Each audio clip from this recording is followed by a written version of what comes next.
रात का समय एक छोटा सा कमरा। अमित नाम का युवक लैपटॉप पर झुका हुआ है। उसकी आंखों के नीचे काले घेरे। टेबल पर चाय का कप, खाली कप, बाहर बारिश की आवाज।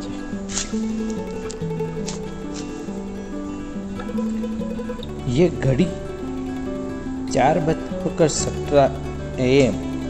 ये कोडिंग की लाइनें जो कभी खत्म नहीं होती, और वो डर कि कल सुबह क्या कहेंगे। क्या तुमने कभी महसूस किया है कि तुम्हारी जिंदगी एक लूप में फंसी हुई है? जैसे तुम चूहे की दौड़ में भाग रहे हो और दौड़ का ट्रैक हर साल और छोटा होता जा रहा है।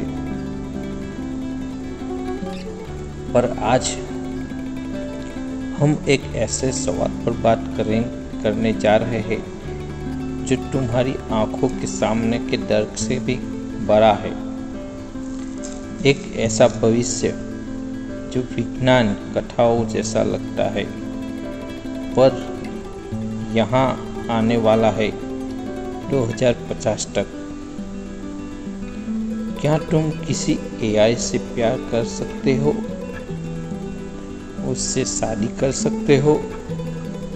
और हम भारतीय, जिनकी नौकरियां पहले ही तूफान में है, हम कैसे बचेंगे? ये सिर्फ साइकोलॉजी की कहानी नहीं, ये तुम्हारे दिल की कहानी है। एक वृद्धाश्रम 75 वर्षीय रमेश अकेले बगीचे में बैठे हैं। उनके हाथ में पत्नी की पुरानी तस्वीर। मिलिए रमेश जी से। इनकी आंखों में वो 52 साल के हैं जो उन्हें अपनी पत्नी सुमित्रा के साथ बिताए हर वो पल, ये चुप्पी, ये अकेलापन। क्या आप जानते हैं, भारत में 15 मिलियन से ज़्यादा बुजुर्ग रमेश जी जैसी अकेली जिंदगी जी रहे हैं। AI चैंपियन माया का प्रोटोटाइप एक ह्यूमनॉइड रोबोट जो रमेश जी के साथ बैठकर उनकी पुरानी यादों के बारे में बात करता है। माया कहती है, रमेश जी, आप 1975 में शिमला हनीमून पर गए थे ना? बारिश में भीगकर चाय पीते हुए अपने मैसेज सुमित्रा को अपना स्वेटर दिया था। रमेश आंखें भरकर, तुम्हें कैसे पता? मैंने तो किसी को नहीं बताया। ये सिर्फ डेटा नहीं है, ये इंसानी यादों का डिजिटलीकरण है। 2040 तक ऐसे AI चैंपियन भारत के हर दूसरे घर में होंगे।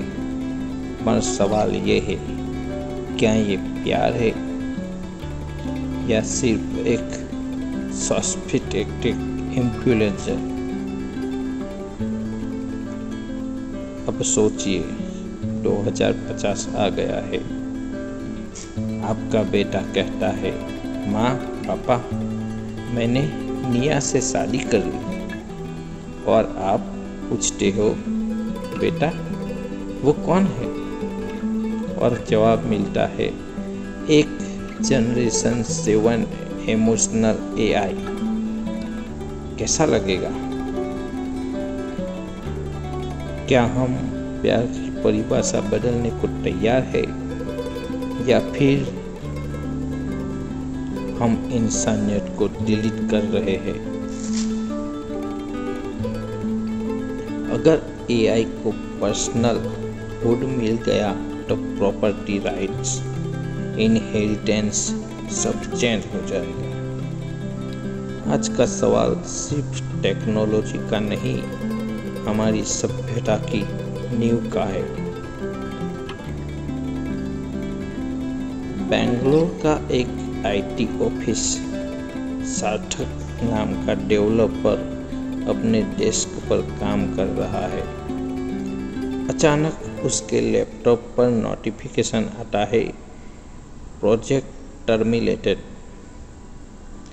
एआई टूल कोडवर्स ने अपनी टीम के टास्क ऑटोमेटिक कर दिए गए।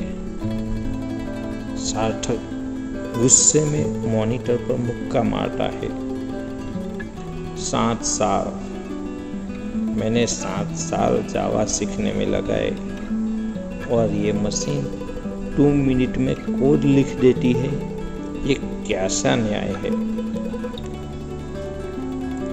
सार्थक अकेला नहीं है।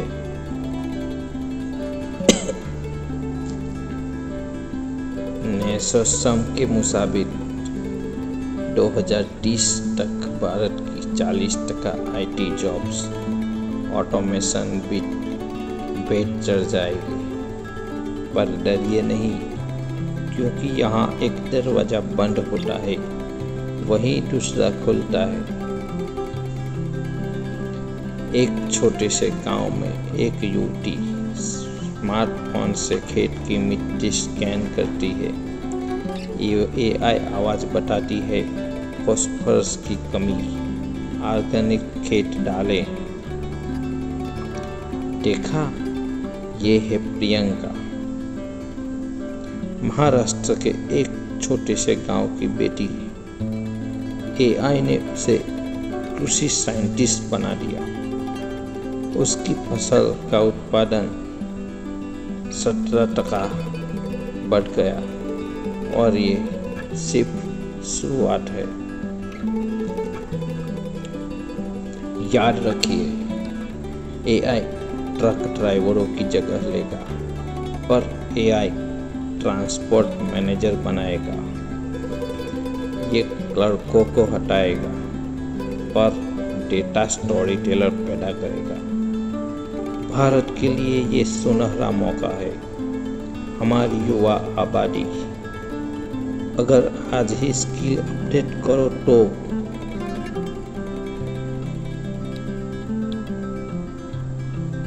आईआईटी बॉम्बे के प्रोफेसर का इंटरव्यू। अगले 5 साल की मैजिक स्किल, इमोशनल इंटेलिजेंस।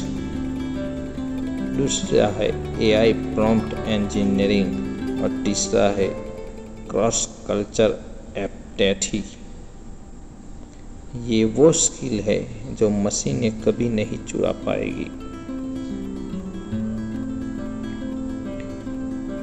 भाई चालू किया। इंसान मशीन नहीं, इंसान प्लस मशीन। एक विकलांग बच्चा ब्रेन कंप्लोट एआई एक्सपोर्टेड पहनकर पहली बार चलता है। उसकी माँ का चेहरा आंसुओं से भरा हुआ। यही वो पल है जहाँ टेक्नोलॉजी इंसानियत बन जाती है। हमारी लड़ाई एआई से नहीं, हमारे अपने डर से है। हमारे पास चॉइस है, या तो हम रमेश जी की तरह अकेलेपन में एआई को गले लगाए,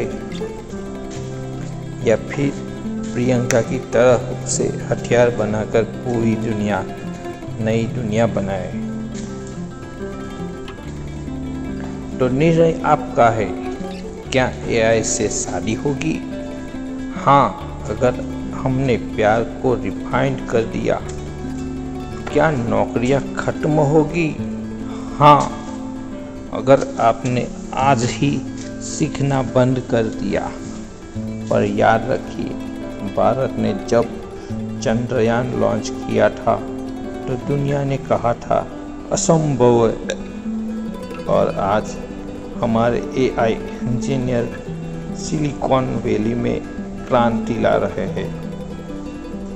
तो अगर आज आप डर रहे हैं तो जरा मुड़ कर देखिए, 1995 में जब इंटरनेट आया था तब भी लोग डर रहे थे, पर उसी डर ने जन्म दिया इन्फोसिस, TCS जैसी दिग्गजों को।